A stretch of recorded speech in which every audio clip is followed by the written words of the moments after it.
पण जर आपण राजकारण्यांच्या हातातलं भावलं होत असू, होतोय की नाही याची काळजी घ्या. जर वन बाउल मील म्हणजे काय असतं त्याच्यामध्ये, खिचडी वगैरे त्याच्यामध्ये सॅलाड असं वन बाउल असतं, तसा मला हा दृष्टांत ना वन बाउल मील सारखा वाटतो. सुंदर रीतीने योग दृष्टांतासह मांडलेला आहे. प्रत्याहाराचा थोडक्यात अर्थ सांगून जाते. आहार, आहार म्हणजे घेणं. डोंगर दऱ्यांचे कडे असतात ना, तसे कडे लागतात. कुठले कडे? प्राणायाम रूपी कडे. उद्धरेत आत्मानं आत्मनं मव साधयेत. स्वतःचा उद्धार करायचं, आपुली आपण करा सोडवणं. त्यामुळे लोक काय म्हणतील, शाणं म्हणतील की वेडं म्हणतील, काही टेन्शन घेऊ नका. लोक आपल्याला कधीही शहाणे कधीही वेडे म्हणतात, त्यामुळे आपल्यालाच नाही सगळ्यांनाच म्हटलेली आहेत.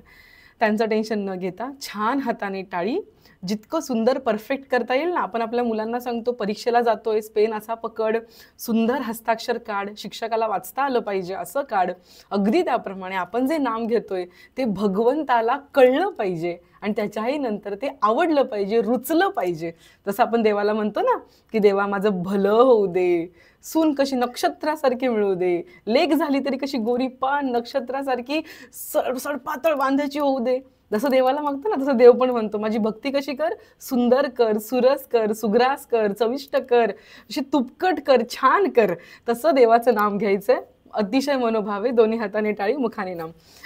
हरे राम राम राम हरे हरे, हरे कृष्ण कृष्ण कृष्ण हरे हरे, हरे राम राम राम हरे हरे, हरे कृष्ण कृष्ण कृष्ण हरे हरे, हरे राम राम राम हरे हरे, हरे कृष्ण कृष्ण कृष्ण हरे हरे, हरे राम राम राम हरे हरे, हरे कृष्ण कृष्ण कृष्ण हरे हरे.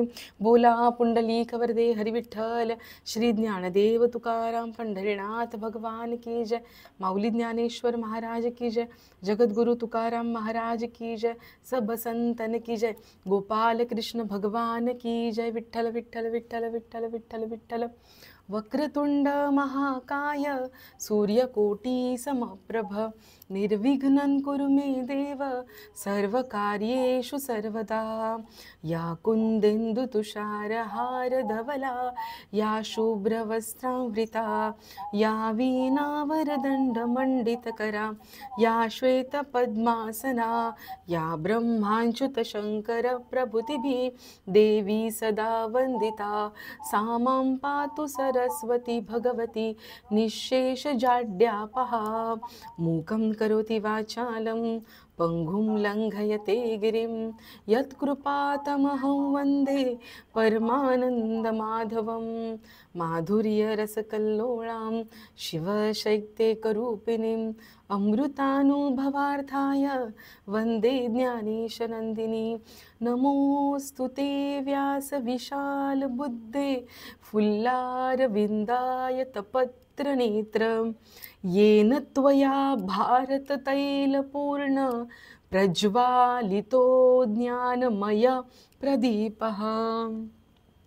ॐ पार्थाय प्रतिबोधितां भगवतां नारायणेन स्वयं, व्यासेन ग्रथितां पुराणमुनिना मध्ये महाभारतम्.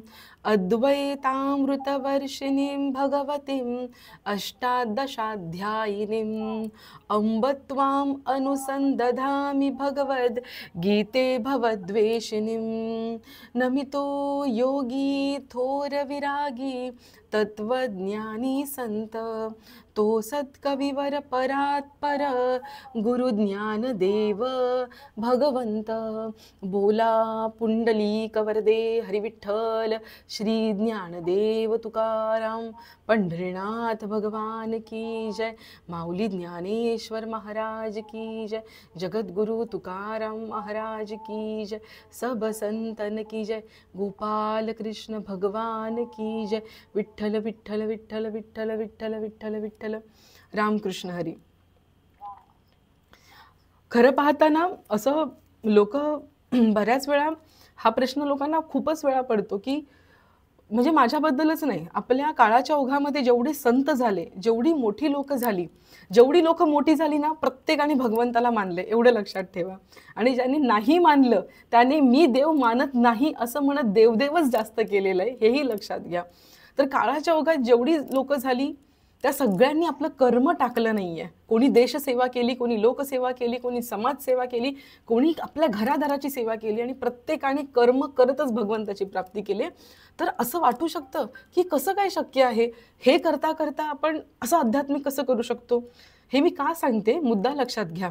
ज्या वेळेस ना हरे राम सुरुवात होते ना, माझी हाताने टाळी आणि मुखाने नाम सुरू होतं ना, त्यावेळेस ना एखादा स्पॉन्ज त्याच्यामधून पाणी निथळावं ना, असं घट्ट दाबावं मुठीने आणि पाणी सगळं निघावं ना, तसं तसं अंगामधला असा संसार असा मी पिळायला सुरुवात करते. असं जसं ज्या वेळेस कीर्तनाच्या गादीवरती उभं राहतो त्यावेळेस राम कृष्ण हरे पहिलं सुरू होतं ना, त्यावेळेस शरीरातून संसार निथळायला सुरुवात होतो. आणि लेट मी टेल यू, वक्रतुंड महाकाय ज्या वेळेस बोलायला सुरुवात होते ना, त्या वेळेस ह्या देवता आपल्या आपल्या शरीराच्या त्या भागामध्ये येऊन बसतात आणि त्या देवता आपल्याकडून बोलतं करतात, आपल्याकडून गोष्टी करवून घेतात. त्यावेळेस आपण ना करता असतो ना करविता असतो, आपण आपला देह त्या अनिमित्त बनवतो आणि त्या कार्यासाठी समर्पित केलेला असतो. हे मी का सांगतेय, जर पुढे कोणाला वक्ता बनायचं असेल, जर नसेल बनायचं तर श्रोता बनण्यासाठी तरी ही गोष्ट केली पाहिजे, ही प्रक्रिया केली पाहिजे. अशा पद्धतीने अधिकारी होता येईल. ज्या वेळेस आपण बोलतो, वक्ता एखादा प्रार्थना करतोय तर आपणही तितक्याच प्रेमाने प्रार्थना केली पाहिजे. वक्रतुंड बोलल्यावरती तो सुंदर सोंड असलेला गणेश समोर उभा राहिला पाहिजे. सरस्वती माता बोलल्यावरती शुभ्र वस्त्र धारण केलेली माता समोर उभी राहिली पाहिजे. आपण जो शब्द आणि शब्द बोलतोय ना, आपण एखाद्याला असंच बोलतो, असंच एकदम बोलायचं नसतं, थँक्स सॉरी आपण सहज बोलतो, तशी प्रार्थना नाही करायची. प्रार्थना करताना बऱ्याच वेळा आपण असंच बोलून जातो कोणाला. Really do we really mean it, do we really mean to say sorry, do we really mean to say thank you. आपल्याला थँक्यू बोलायचं आहे का नाही, बऱ्याच वेळा बोलायचं नसतं. त्यात काय उपकार केले का माझ्यावरती, मी कशाला थँक्यू बोलू, असं आपल्या मनात बोलतो आपण आणि वरचेवर थँक्यू बोलतो. तसं देवाचं नाव नाही घ्यायचं बरं का. देवाचं नाव मनापासून घ्यायचं, सरस्वती मातेचं नाव, मग ती प्रसन्न होते. हे मी का सांगते, आपल्या अनेको श्रोत्यांमध्ये अशी लोक आहेत की ज्यांना संस्कृत वाचण्याचा त्रास होतो, नाही येते वाचता. नका टेन्शन घेऊ, आपल्या हातचं काम नाही येते. मूकम करोति वाचालम पंगुम लंघयते गिरिम, हा श्लोक ऍड करण्यामागचं कारण आहे. जर भगवंता तुझी इच्छा असेल ना, तर तू मुक्याला सुद्धा वाचा फोडशील, तू पांगळ्याला सुद्धा पर्वत लांघून नेशील. ही ताकद भगवंता तुझ्या कृपेमध्ये आहे. तसा मी तुझ्या समोर बसलेला कृपाभिलाषी, तुझ्या कृपेची अभिलाषा असणारा मुकाच आहे मी. समज ना मला संस्कृत बोलता येत, ना मला अध्यात्म गाता येत, पण जर तुझी कृपा असेल ना भगवंता, तर मी हे सगळं करू शकतो. यासाठी तो श्लोक तिथे ठेवलेला आहे. प्रत्येक श्लोक बोलत असताना ती भावना मनात आली पाहिजे. प्रत्येक गोष्ट आपण त्यासाठी बनलेलो आहोत. माणूस स्वभावतः भजनशील आहे, आपण जास्त प्रयत्न करायची गरज नाही. आपण आजच्या सेशनमध्ये एंट्री करूया. हे सगळं असं सांगण्यामागचं कारण काय असतं माहिती आहे, लोक ना त्या फिलिंगला, त्या प्रेझेंटला, त्या मुवमेंटला समजून घेत नाही आणि काहीतरी वेड्यासारखं करत राहतात ना. म्हणून जी गोष्ट ज्यावेळी मिळायची असेल ना, तोंडामध्ये गुलाबजामुन खाऊन म्हणजे तोंडात गुलाबजामुन असून सुद्धा गोडवा जाणवत नाही, कारण तोंडात गुलाबजामुन असतो आणि डोक्यामध्ये मात्र दुसऱ्या दिवशीची कारल्याची भाजी असते किंवा एखाद्याने दिलेली शिवी असते, कोणीतरी केलेला अपमान असतो, म्हणून तोंडातल्या गुलाबजामुनची गोडी आपल्याला जाणवत नाही. अगदी त्याप्रमाणे सेशनची गोडी, सेशनमधून येणारं ज्ञान जे भगवंत डायरेक्टली आपल्यापर्यंत घेऊन आलंय, कोणातरी नीलमच्या माध्यमातून, कोणाच्या तरी सेशनच्या माध्यमातून आपल्याकडे घेऊन आलंय, त्याचा गोडवा, त्याची दिव्यता, त्याचा अनुभव व्हावा, यासाठी आपल्या मुखातला संसार खारट तुपट जो जसा कसा असेल तो आपण बाजूला ठेवला पाहिजे. आजच्या सेशनची सुरुवात एका दृष्टांताने करीन. परमपूज्य गोंदवलेकर महाराज ज्यांनी नामासाठी स्वतःचं आयुष्य वाहून दिलं, ऐका बरं का.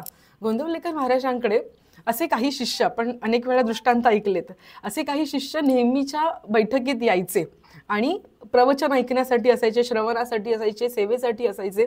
तर एक गृहस्थ जे पेशाने वकील होते, जे वकिली पेशातले होते, तर ते गृहस्थ बऱ्याच वेळा महाराजांकडे श्रवणासाठी यायचे, नामस्मरण वगैरे करायचे.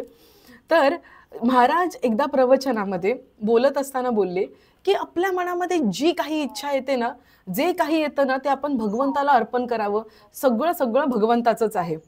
तर त्या व्यक्तीच्या मनामध्ये अशी शंका निर्माण झाली की अ, त्या व्यक्तीने ती शंका गोंदवलेकर महाराजांसमोर प्रस्तुत सुद्धा केली की महाराज, तुम्हाला एक शंका विचारायची आहे की आत्ता तुम्ही प्रवचनामध्ये म्हटलात की प्रत्येक इच्छा ही जर देवाने दिलेली आहे, तर ज्या विषय भोगण्याच्या इच्छा आहेत त्या सुद्धा पण देवानेच दिलेल्या आहेत ना.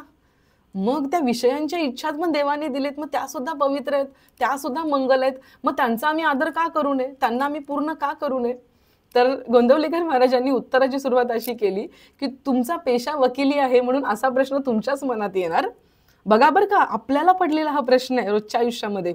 अनेक तरुण विचारतात की अरे, हे जर देवाने निर्माण केले तर या इच्छा सुद्धा देवाने निर्माण केले, इच्छा देणारा पण देवच आहे ना, मग त्यांचा आम्ही अनादर का करायचा, ते आम्ही पूर्ण केल्या पाहिजेत, आम्ही भोग घेतले पाहिजेत. गोंदवलेकर महाराज म्हणले अगदी बरोबर आहे, याच्यासाठी मी दुसरा दृष्टांत देतो.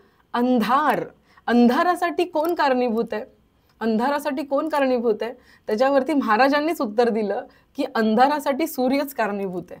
कसं बरं? सूर्याचं नसणं म्हणजे अंधार असणं, बरोबर ना. अगदी त्याप्रमाणे आपल्या मनात या विषय वासनांच्या इच्छा असणं म्हणजेच आपण भगवंताचा भाव मनामध्ये नसणं असा त्याचा अर्थ आहे. भगवंतच त्या गोष्टीला कारण आहे. भगवंताच्या बद्दलचा मनात भाव नसणं म्हणजे अशा विषयांच्या इच्छा येणं असं आहे. जर तिथे भगवंताबद्दलचा भाव असेल तर आपल्या सगळ्या इच्छा तशाच सात्विक निर्माण होतील, ज्या आपण भगवंताच्या चरणी अर्पण करू शकू.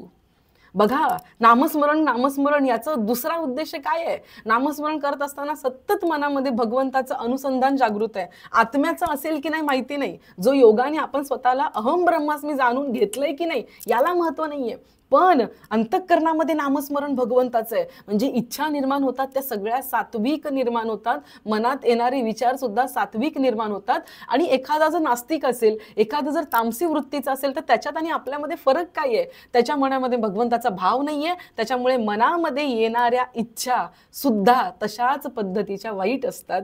तो त्या भगवंताला अर्पण तर करायचं सोडूनच द्या, त्याच्यामुळे त्याच्याच आयुष्याचं वाटोळं होत जातं, तो भोगाच्या मार्गावरती जात असतो. अत्यंत छान पद्धतीने सूर्याची उपमा देऊन गोंदवलेकर महाराजांनी सांगितलं की तुझ्या मनात येणाऱ्या इच्छा, वासना, इच्छा या सुद्धा भगवंताचंच अधिष्ठान आहे. कसं? जसं त्या सूर्याचं, अंधार हे सूर्याचंच अधिष्ठान आहे. फक्त सूर्याचा अभाव, सूर्याचं नसणं म्हणजे अंधार आहे, तसं भगवंताचे विचार नसणं म्हणजे मनातल्या विषय वासनांचा उत्पन्न किंवा उद्वेग हे त्याचं कारण आहे. सो आपण असं समजूया की या दृष्टांतातून आपण हे लक्षात घेऊया की सतत भगवंताचं अनुसंधान असणं गरजेचं आहे. भले आपण ब्रह्माची प्राप्ती झाली किंवा न झाली, भले आपण जो गीतेमध्ये योगी सांगितलाय ते आपण योगी झालो, संन्यासी झालो किंवा न झालो, नाही झालं तरी अंतःकरणामध्ये, मुखामध्ये सतत भगवंताचं नाम पाहिजे, जेणेकरून आपण त्या वाटेला तरी चालतोय तशा दृष्टीचे विचार तरी आपल्या मनात येत आहे, ही गोष्ट आपण मेक शुअर केली पाहिजे. आपण गेल्या सेशनपासून पाहतो आहोत की ध्यान योग, आत्मसंयम योगाला आपण सुरुवात केलेली आहे. त्याचे आजचे श्लोक आपण घेऊया आणि गेल्या वेळेसचं जे आहे ना ते मी कंटिन्यू करणार आहे. आधी आपण आजचे श्लोक संपवूया. आणि खूप सुंदर रीतीने समजावून सांगितलेलं आहे. म्हणजे याच्या ना एकेका श्लोकावरती, लक्ष्मणदादा याच्या एकेका श्लोकावरती ना 2-2, 3-3 प्रवचन होतील. इतकं याच्यावरती बोलण्यासारखं आहे. 6व्या अध्यायाबद्दल बोलणं आणि ते लवकरात लवकर आटोपणं एवढं सोपं नाही आहे. त्यामुळे तुम्ही सगळ्यांनी मला कोऑपरेट करा. आपल्याला या सगळ्या गोष्टींना न्याय द्यायचा आहे. आणि या अध्यायाबद्दल स्मिता काकू, देवकीताई, शारदाताई ह्या अध्यायाबद्दल भगवंत इतकं भरभरून बोलतोय. त्याच्यानंतर ज्ञानेश्वर माऊली इतकं भरभरून बोलतायत की त्याच्या प्रस्तावनेसाठीच, अध्यायाच्या प्रस्तावनेसाठीच ज्ञानेश्वर माऊलींनी जवळजवळ 60 पेक्षा जास्त ओव्या खर्च केलेत.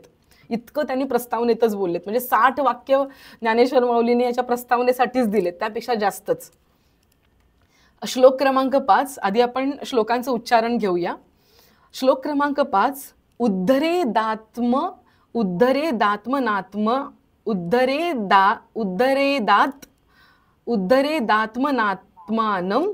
उद्धरेदात्मनात्मानं नात्मानमवसादयेत आत्मेव ह्यात्मनो बंधुर रात्मेव रिपुरात्मनः आत्मेव ह्यात्मनो बंधु रात्मैव रिपुरात्मनः।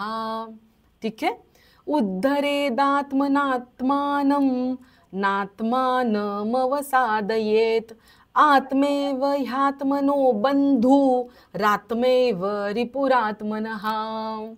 असं वेगळंच वाटेल जरा, खूप गंमत आहे या श्लोकामध्ये, मज्जा येते बोलायला.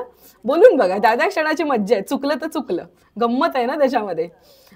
लेकरू लहान आईला कसं बोलतं मम्मा मम्मा आई आई, ते काय पूर्ण आई आई नाही ना, आ करतं ई करतं असं करतं ना, तसं आपण बोलूया. माझ्या मागून बोला. उद्धरेदात्मनात्मानं नात्मानमवसादयेत. बोला.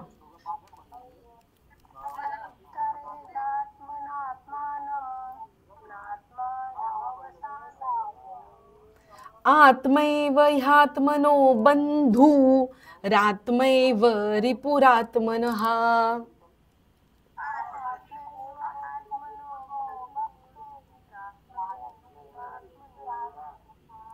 Very good. याचा अर्थ असा आहे की स्वतःचा संसार समुद्रातून उद्धार करून घ्यावा आणि स्वतःला अधोगतीला जाऊ देऊ नये, कारण हा मनुष्य स्वतःचा मित्र आहे आणि स्वतःचा शत्रू आहे. एक मिनिट थांबते या श्लोकावरती, कारण परत याच्यावरती जास्त नाही बोलायला मिळणार. ऐका बरं का, ह्या श्लोकामध्ये ना गंमत आहे एक. आपण आपल्या रोजच्या बिहेवियरमध्ये ना, लक्ष्मण दादा, आपण आपल्या रोजच्या बिहेवियरमध्ये जर स्वतःला ऑब्झर्व केलं ना, आपण ना खूप चंट असतो, आपण चालाक असतो खूप.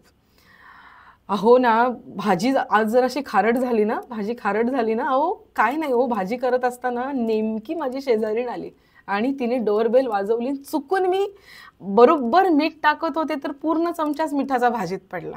आपण कोणाला कारणीभूत ठरवलं? त्या शेजारणीला कारणीभूत ठरवलं. हेच जर भाजी कोणी पंगतीत बसलेत आणि जर एखादा म्हटला भाजी छान झाली, तर आपण किचनमधून बाहेर येतो, असं बोलताय का हो, आज शेंगदाण्याचं कूट टाकून बनवली भाजी म्हणून छान झाली असेल.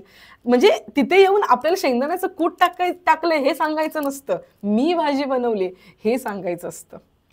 जेव्हा जेव्हा काही चुकीचं घडतं ना, जेव्हा ही साडी ना, अहो काय सांगू तुम्हाला, आम्ही साडी सिलेक्ट करायला गेलो आणि तिथल्या प्रकाशामध्ये याचा रंग बरगंडी दिसला आणि आता काहीतरी वाईन कलर दिसतोय, आता काही समजेनाच झालंय, कसल्या ह्या दुकानदाराच्या लाईटी असतात.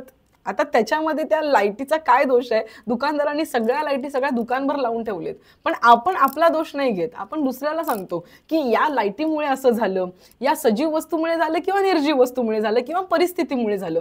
जेव्हा काही चुकतं ना, आणि तुम्हाला असं वाटेल अरे ताई हा मुद्दा आहे का, हा खूप मोठा मुद्दा आहे श्रोते हो, इतका मोठा मुद्दा आहे ना, विशेषतः सर्व महिलांच्या बाबतीत, स्त्री जातीच्या बाबतीत मी स्वतः समजू शकते. जेव्हा चांगलं होतं ना काही, तेव्हा आपण ना बिंदास पुढे जातो, हे मी केलं. म्हणजे जाऊबाईने जरी कपाचा तो ट्रे बाहेर नेऊन दिला असेल ना आणि कोणी म्हटलं चहा छान झालाय ना, तरी आपण आतून बाहेर जातो, अच्छा छान झालाय का हो, आज अद्रक आणि थोडंसं सुंठ पण घातली, दोन्ही घातली. बोलायला आपण तेवढं बाहेर जातो का, तर आपल्याला क्रेडिट हवं असतं, चांगल्या गोष्टींचं क्रेडिट. आणि वाईट गोष्ट कशी माझ्यामुळे नाही झाली हे सिद्ध करण्यासाठी आपण सदैव तयार असतो. भगवंत सगळ्यात पहिल्यांदा आपल्याला एक चपराक देतो आणि सांगतो की उद्धार झाला ना तरी तूच कारणीभूत आहेस, आणि जरी तुझी अधोगती झाली तरी तूच कारणीभूत आहेस. दोन्ही गोष्टीसाठी तू स्वतःच कारणीभूत आहे. आणि मला ही गोष्ट सांगू द्या, आता काही नाही वाटत, आता आम्ही तर 30मध्येच आहोत, आम्ही 30च्या रेंजमध्ये आहोत, 40च्या रेंजमध्ये पण काय वाटत नाही. जशी 50 सुरू होते ना, तेव्हा असं वाटतं अरे गुडघे पाय काम करायला लागले रे, गुडघे वाजायला लागले. त्या काळात जर आम्ही प्रोटीन खाल्लं असतं, त्या काळात आम्ही जर मसल बनवले असते तर असं झालं नसतं. अडवलेलं कोणी तुम्हाला? अडवलेलं कोणी? हां, व्यायाम करायला कोणी अडवलेलं? हां, व्यायाम करायला, बरोबर, व्यायाम करायला कोणी अडवलेलं? पण हे जाऊ द्या, अध्यात्मातच लोक म्हणतात अहो ताई तुम्हाला काय सांगू, मलाच बोलतात, बऱ्याच वेळा बोलतात मला, आणि सगळी अशीच मंडळी असतात, ताई तुम्ही काय हो, तुम्ही तरुण आहात हो, म्हणून तुमचे श्लोक पाठ होतात, म्हणून अभंग पाठ होतात, आमच्या लक्षात राहायला पाहिजे ना. अरे अडवलेलं कोणी? पण ज्या वेळेस जे करायचं असतं आपण ते करतच नाही. पण मला असं कुठेतरी वाटतं तीही भगवंताची कृपा असावी लागते. आणि आज आपण सगळे या बैठकीत बसलोय, ऐन प्रकारे हे जे कोणी ऐकतायत ना, ज्याला जे करावं असं वाटतंय ना, मला माझा आहार सुधारायचा आहे, मला रोज सकाळी व्यायाम करायचंय, कारण शरीराच्या या साधने सच्चिदानंद पदवी घेणे या शरीराला कमी लेखून चालणार नाही. याला साधन म्हणून बनवलं पाहिजे. गाडीला जसं वेळच्या वेळी सर्व्हिसिंग करतो, वंगण घालतो, त्याला प्रॉपर रीतीने रोज पुसतो, छान पद्धतीने मेंटेन करतो ना, तसं हे शरीर सुद्धा साधन आहे, याला मेंटेन केलं पाहिजे. नंतर म्हणू नका आमचं हे दुखलं, आमचं ते दुखलं, असं झालं तसं झालं. आत्ता वेळ आहे, हे वय आहे, जेव्हा जब जागो तभी सवेरा, जेव्हा वेळ आहे ना तुटून पडा, अजिबात कोणाची कसर बाळगू नका. हे काय म्हणेल आणि ते काय म्हणेल. साडी घ्यायला जाताना बरोबर 2000, 3000, 5000 निघतात ना तुमचे, मग महिन्याच्या महिन्याला तुम्हाला काजू बदाम पिस्ते आणायला काय प्रॉब्लेम आहे. तुमचं तुम्ही का नाही स्वतःची काळजी घेऊ शकत शरीराची. आणि हे मी सगळं सांगते ते रोजच्या अनुभवातून सांगते बरं का, आजूबाजूला भेटणाऱ्या लोकांच्या अनुभवातून सांगते. आपण आपल्या शरीराची काळजी का नाही घेऊ शकत, विशेषतः महिला वर्ग. पुरुष वर्ग जरी असेल, का पोटाशी पुढे घेऊन हिंडायचे तुम्हाला, का नाही आपण स्वतःच्या शरीराची काळजी घेऊ शकत आणि स्वतः व्यवस्थित का नाही राहू शकत. एकदम छान चुनचुनीत नरदेह दिलाय तो चांगला मिरवण्यासाठी, चांगलं कर्तृत्व करून दाखवण्यासाठी. तो तितक्याच सवळतेने आपण मिरवून दाखवला पाहिजे. मला काय म्हणायचंय की उद्धरेद आत्मानात्मन आत्मनम मव साधयेत, याचा अर्थ काय आहे, तूच तुझ्या उद्धारासाठी कारणीभूत आहेस ना. मग ते आध्यात्मिक असेल किंवा मग जर भौतिक असेल, जे काही असेल त्याचा निर्णय घे आणि पुढे हो. आणि मी तर या क्षणाचा फायदा घेऊन सांगेन की सकाळी उठल्यापासून सकाळचा 1 तास स्वतःच्या 3 गोष्टींना द्यायचाच द्यायचा, स्वतःच्या 3 गोष्टींना द्यायचा. मग ते पहिली गोष्ट असेल, शारदाताई नीट ऐका बरं का, पहिली गोष्ट स्वतःच्या शरीरासाठी द्यायचा, शारीरिक स्वास्थ्यासाठी द्यायचा. दुसरी गोष्ट स्वतःच्या मानसिक स्वास्थ्यासाठी द्यायचा, मानसिक स्वास्थ्य. आणि तिसरी गोष्ट थोडा वेळ तरी भगवंतासाठी द्यायचं. काय काय सांगितलं मी, शारीरिक स्वास्थ्य, मानसिक स्वास्थ्य आणि थोडा वेळ तरी भगवंतासाठी द्यायचा. शारीरिक स्वास्थ्यासाठी काय कराल, थोडा वेळ चालून याल, थोडी योगासनं कराल, प्राणायाम कराल, जे काही येते. अरे कमीत कमी 15 मिनिटं तरी करून तरी बघा, 15 मिनिटं तरी करा ते. मानसिक स्वास्थ्यासाठी काय कराल, ध्यान कराल ना, थोडा वेळ ध्यान कराल. एखादं ते झाल्यानंतर थोडा वेळ बौद्धिक कसरतीसाठी एखाद्या पुस्तकाचं एखादं पान वाचाल आणि त्याच्यानंतर भगवंताची पूजा कराल. पूजा म्हणजे काही सागर संगीत केली पाहिजे अशी नाही. 2 मिनिटं हात जोडून, नका लावू अगरबत्ती, नका लावू दिवा. कोणत्या तुमच्या घरातल्या मोठ्या व्यक्तीने किंवा तुमच्या वाईफने, तुमच्या हजबंडने कोणी पूजा केली असेल, सासूबाईंनी केली असेल, सासऱ्यांनी केली असेल, पण देवासमोर 5 मिनिटं सोडा, 2 मिनिटं तरी उभे राहाल शांतपणे. या 4 गोष्टींसाठी, मुळात 3 गोष्टींसाठी तुम्ही थोडा वेळ तरी सकाळचा वेळ आपण दिला पाहिजे आणि त्याच्यानंतर आपण सुरुवात केली पाहिजे. मग कुठे जाऊन आयुष्यात असं वाटणार नाही की अरे मी आयुष्यभर काही केलंच नाही. बघा ना, आपण कसं रोज कपडे धुतो ना, रोज कपडे धुतो, ती कपडे धुवायचीच आहेत, अंगावरच घालायचे आहेत, तरी सुद्धा कपड्यांच्या घड्या घालून ठेवतो. का बरं घड्या घालून ठेवतो आपण कपड्यांच्या, कारण ती दुसऱ्या दिवशी आपल्याला व्यवस्थित मिळावीत, चुरगळू नयेत म्हणून त्यांची आपण योजना करून ठेवतो. बरोबर आहे की नाही.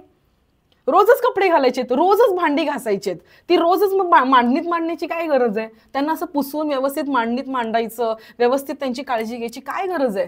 रोज म्हणजे मला माझ्या मित्रमंडळींनी विचारलेला प्रश्न आहे हा, रोज घरातलं सामान वापरायचं आहे ना, पडू दे ना अस्ताव्यस्त.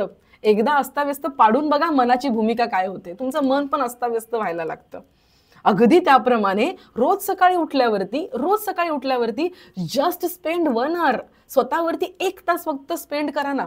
15 मिनिटं शारीरिक कसरत, 15 मिनिटं ध्यानधारणा, थोडंसं वाचन, त्याच्यानंतर भगवंताशी बोलायचं 15-20 मिनिटं. देवा आज मला हे करायचंय, देवा आज मला ते करायचंय, असं करायचंय तसं करायचंय, जरा बघून घे, जरा थोडंसं देवाबरोबर बसाल, थोडं हे करून बघा. मग आयुष्यामध्ये मग वाटेल सकाळची सुरुवात कशी परफेक्ट झाली.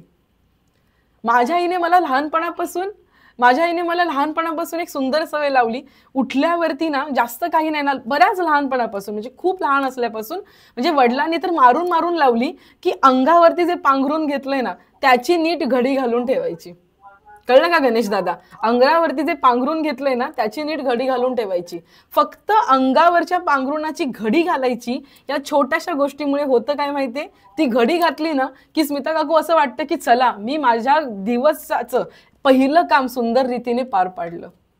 सुंदर रीतीने पार पाडलं. म्हणून मनाची बैठक सुद्धा व्यवस्थित करायची. उद्धरे दात्मानम याच्यावरती ना खूप बोलता येतं, खूप प्रचंड या श्लोकावरती बोलता येतं. तुम्ही युट्यूबवरती जरी गेलात ना, चला आजच्या काळातलं उदाहरण देते, युट्यूबवरती गेलात ना तरी ह्या श्लोकावरती बोलणारे तुम्हाला खूप लोक मिळतील. स्वतःचा उद्धार करायचा आहे. डोंट ब्लेम अदर्स, की दुसऱ्यांनी काय केलं मग दुसऱ्यांसाठी मला डबा बनवायचा असतो, घरचं करायचं असतो म्हणून मी स्वतःला वेळ देऊ शकत नाही. अजिबात नाही, अजिबात नाही. दुसऱ्यांनी तुला अडवलंय का सकाळी 5ला उठायचं? दुसरे म्हटलेत का रोज आपण 7ला उठतो, 6ला उठावं आणि 1 तास स्वतःसाठी काढून घ्यावा. करू शकतो आपण, हे इम्पॉसिबल नाहीये. आणि हे सांगणारी व्यक्ती पण तुम्हाला तशीच आहे की जी एवढ्या धावपळीतून वेळ काढते. काढा वेळ, स्वतःसाठी वेळ काढला पाहिजे. आणि त्याच्यानंतर एकदा मनाची, शरीराची, बौद्धिक बैठक व्यवस्थित झाली ना की मग दिवसभरातून येणारी कुठलीही संकट असो, भले सुखदायी क्षण असतील, दुःखदायी क्षण असतील, संकटांनी भरलेले क्षण असतील, मनामध्ये प्रोग्रामिंग फिक्स करून ठेवलंय, अरे जे काही येईल ते संतुष्टम सततम योगी, हे आम्हाला माहिती आहे. आम्हाला प्रत्येक क्षणामध्ये संतुष्ट राहायचंय, हे प्रोग्रामिंग आम्ही करून ठेवलेलं आहे. अच्छा असं झालं का, ठीक आहे. अच्छा प्रोग्रामिंग फेल झालं का, प्रोजेक्ट फेल झालं का, ठीक आहे. त्यांना एक मेल टाका, आम्ही अजून प्रयत्न करू, आम्ही 4 दिवसांनी परत सबमिट करू. प्रोग्रामिंग फिक्स आहे, डोक्यामध्ये जास्त हलबल माचत नाही. येतंय का तुमच्या लक्षात? सो तुमचा दिवस व्यवस्थित सुरू होणं अत्यंत गरजेचं आहे. हे मी का सांगितलं दिवसाचं? जेव्हा उद्धाराची सुरुवात होते ना, शोभनाताई, जेव्हा उद्धाराची सुरुवात होते ना, तेव्हा मला ना आयुष्यावर बोलण्यापेक्षा, मला ना म्हातारं झाल्यावर काय करायचंय ह्याच्यावर बोलण्यापेक्षा ना रोज उठून काय करायचंय ह्याच्यावर बोलायला जास्त आवडतं. आणि त्याहीपेक्षा प्रत्येक क्षणाला काय करायचंय, अरे क्षणोक्षणी आपल्याला ती गोष्ट करायची, त्याच्यावर बोलायला जास्त आवडतं. आयुष्यावरती सगळं झाल्यानंतर मग असं वागलं पाहिजे, अरे मनात भाव पाहिजे, अरे पण तो भाव पाहिजे, भक्ती पाहिजे, त्यासाठी डोंबल करायचं काय, हे आम्हाला कोण सांगणार आहे? हे आम्हाला कोण सांगणार आहे? स्वतःचा उद्धार करा, उठा, जागे व्हा, संतांच्या संगतीत जा. म्हणजे नेमकं काय करायचंय? उद्धार करायचंय म्हणजे काय करायचंय? दगडाने चोळून आंघोळ करायचे, की जे वाईट दिसतात त्यांच्या कानफाटात मारत सुटायचंय? नक्की काय करायचंय? अरे बाबा, तुला उद्धार करायचंय म्हणजे तुला दुसऱ्यांना मारायचं नाहीये, दुसऱ्यांवरती असं तोंड असं मनात येईल तशा शिवेगाळ करत सुटायचं नाहीये. उद्धार करायचंय म्हणजे स्वतःमधल्या घाण गोष्टी काढून टाकायच्यात.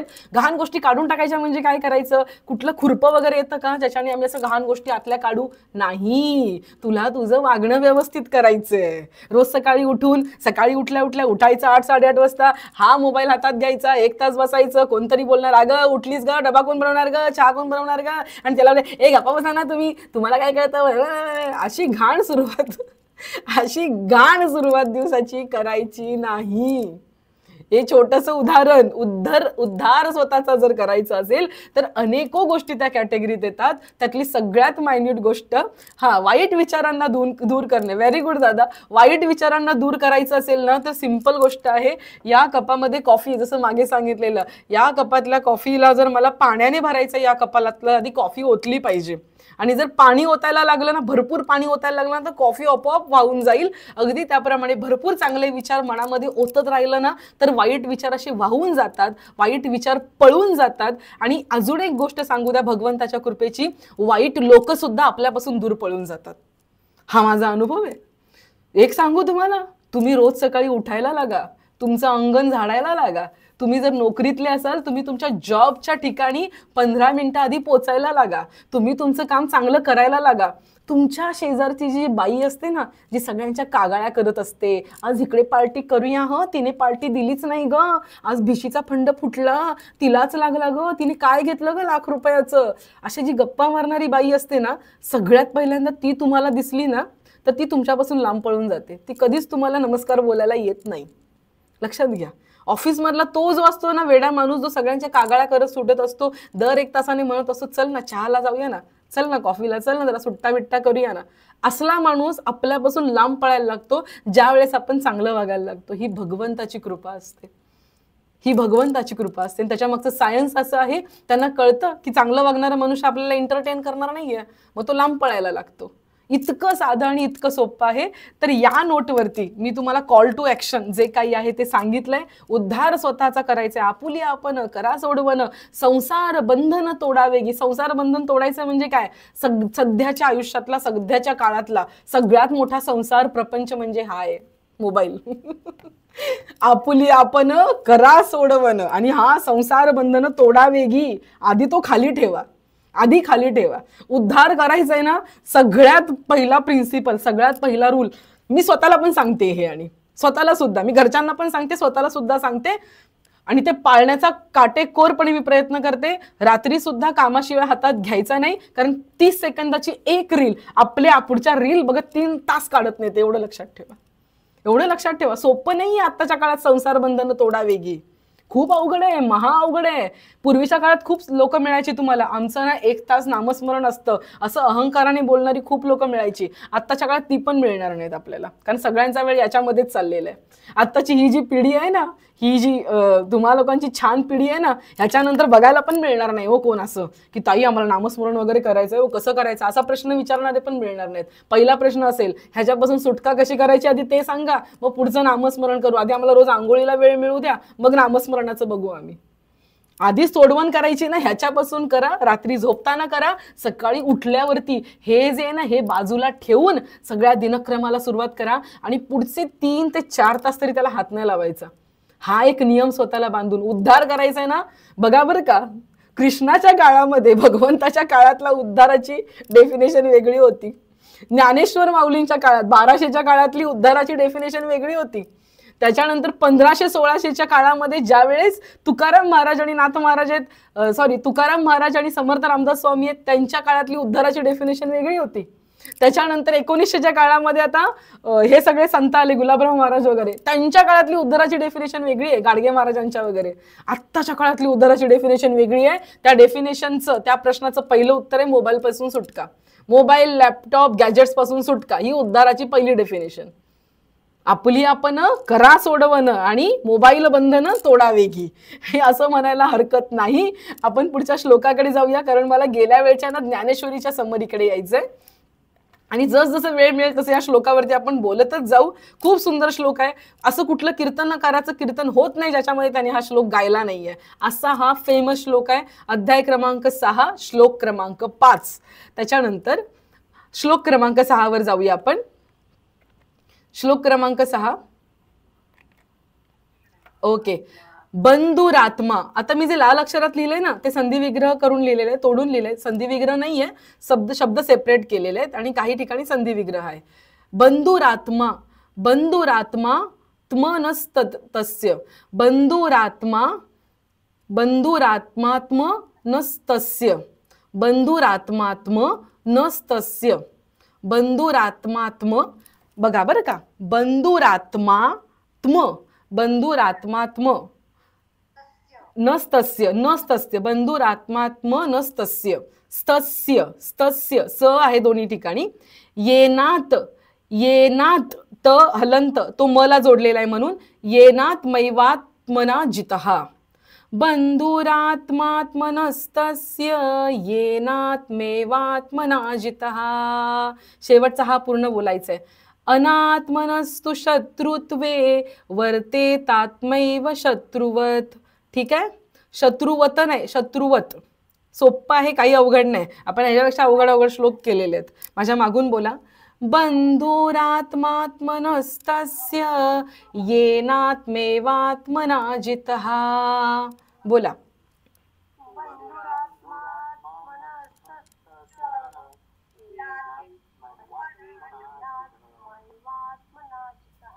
Very good. अनात्मनस्तु शत्रुत्वे वर्तेतात्मैव शत्रुवत.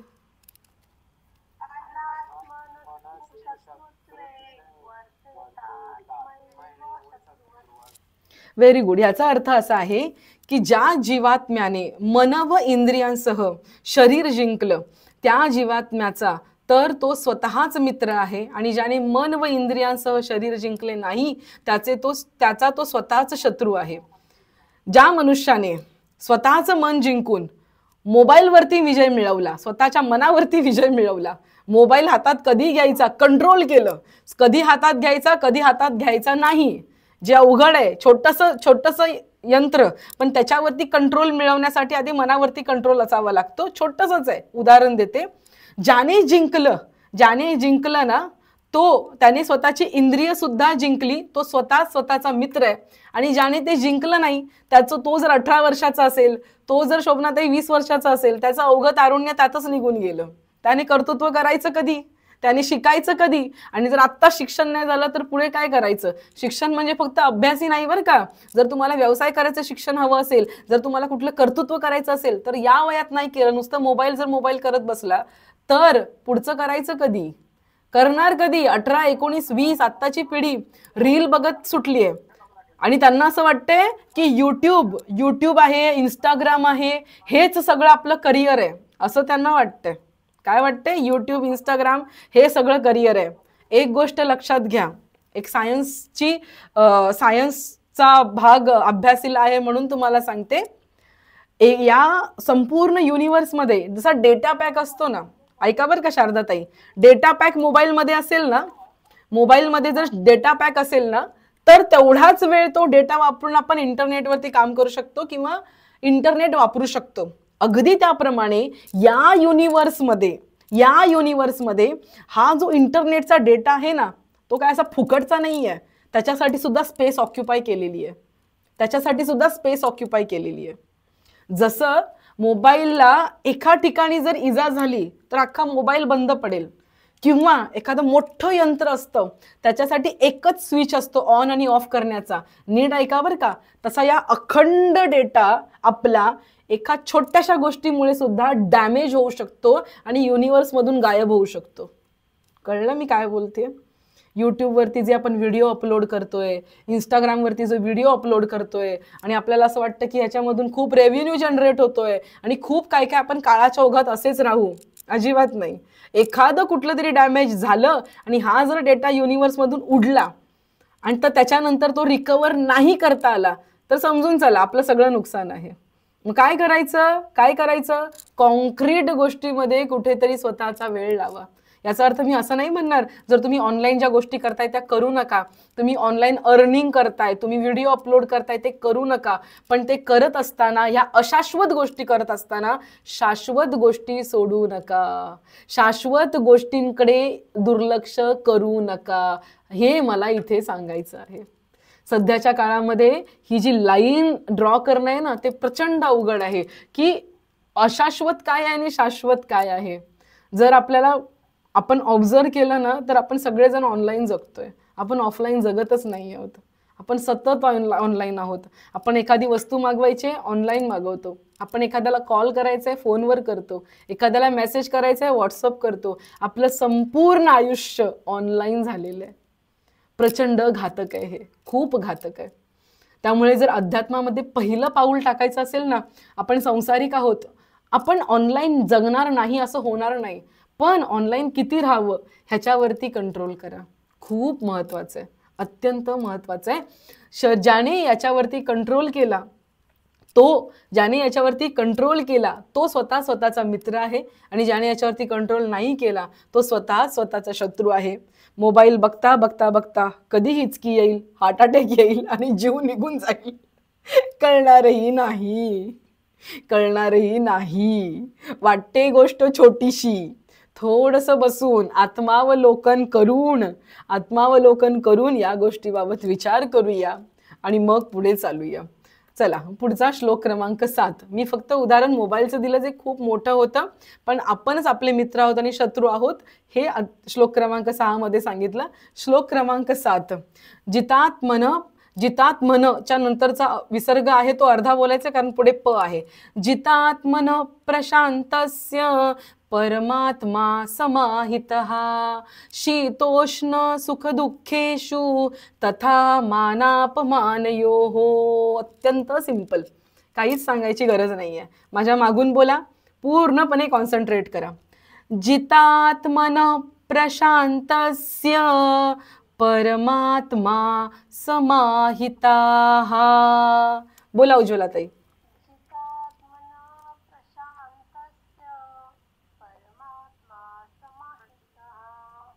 शीतोष्ण सुख दुःखेषु तथा मानापमानयोः.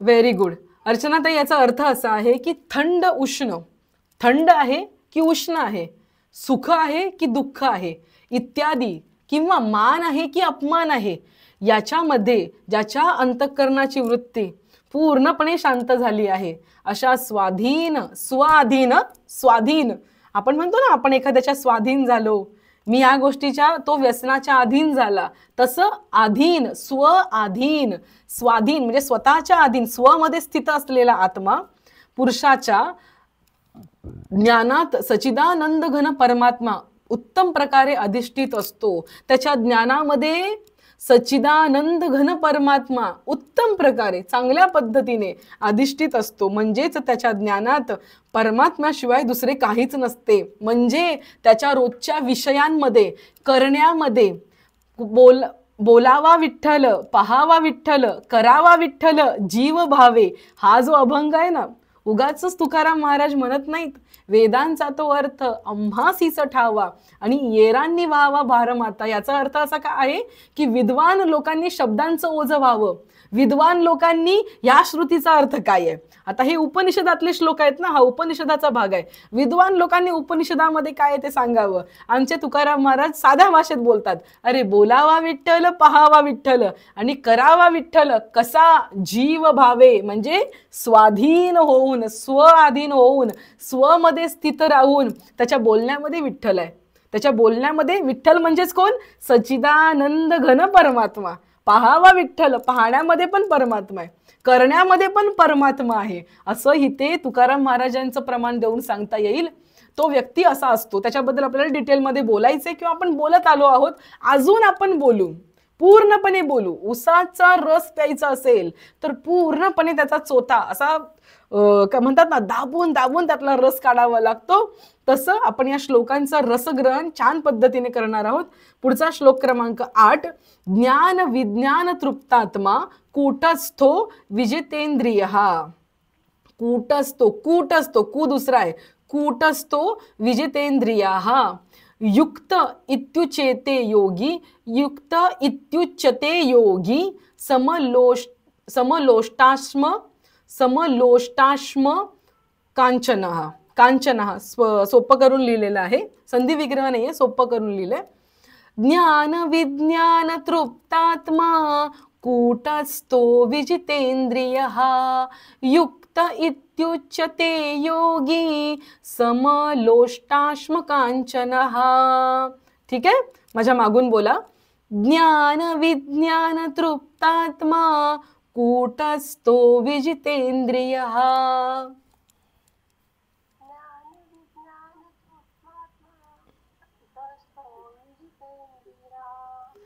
युक्त इत्युच्यते योगी, समलोष्टाश्म कांचन.